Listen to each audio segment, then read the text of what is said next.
Davao del Sur mihatag og tig 1 million ka pesos nga financial assistance sa Jas og Balot Islands sa Davao Occidental. Alang sa kumpleto detalye, katropang Marvin Ibano.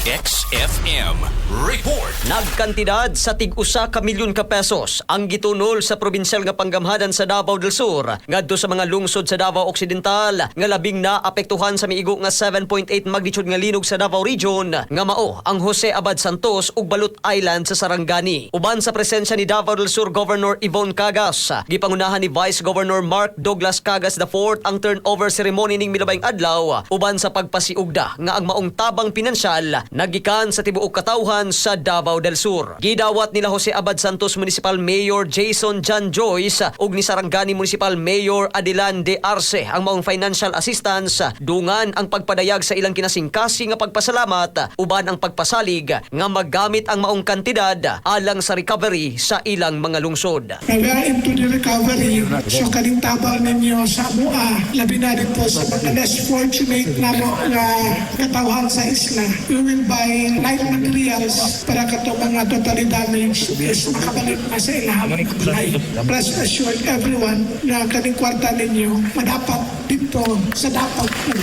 In behalf of the people of Balot, I bow to the people of Davao del Sur na hindi niyo po kami iniwan. Maraming salamat po.